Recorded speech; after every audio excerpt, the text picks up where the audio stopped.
beirniad oedd Dic Jones, ac ni wedi clywed yn o'i waith yn ystod yr wythnos yma, a hyfryd o beth yw hynny.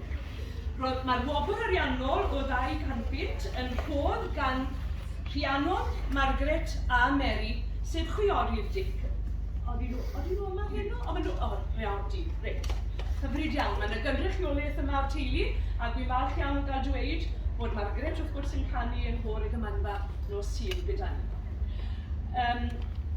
Ac mae ffug enw y buddugol gen i yn fan hyn, a'r ffug enw yw Aberwennol.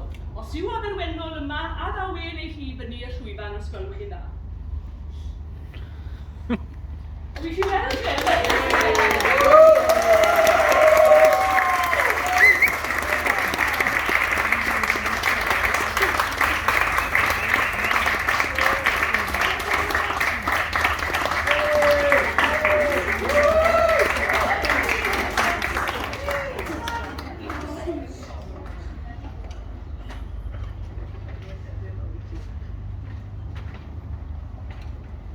mae'n amlwg nad oes angen fawr o ddweud pwy yw'r bwr bonheddig yma, ond ar eich cyfer chi sydd ddim yn gwybod, fe wedai wrthoch chi nawr, mae William J. Evans, Caernarfon, Gwynedd, sydd gyda ni wedi ennill y buddugol ar yr Unawd ar gyfer.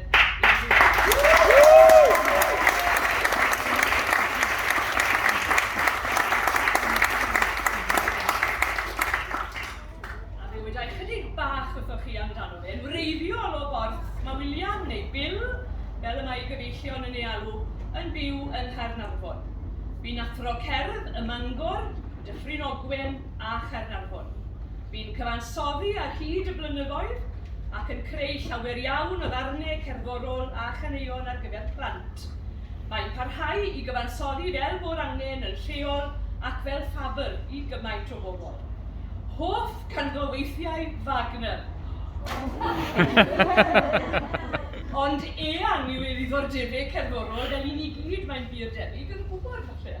Ac felly caiff ei ysbrydoli gan bob math o gerddoriaeth. A mae'n hyfryd dweud ein bod ni'n mynd i gael perfformiad nawr. Wel, dyma ni. Ond mae cyfansoddwr yn cael sioc bod ei waith yn cael ei berfformio, a hynna wed mawr yn dydi. Ond dwi'n siŵr bod ni am mewn gyfarch Bill.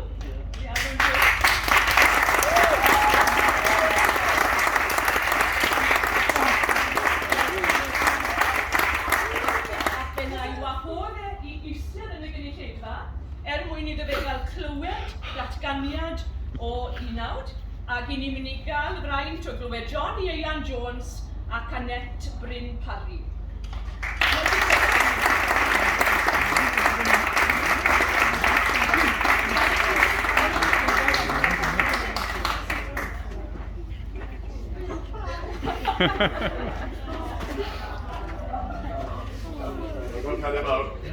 Can I just this one? Ja, die behandelt man nach Pulsam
Yeah.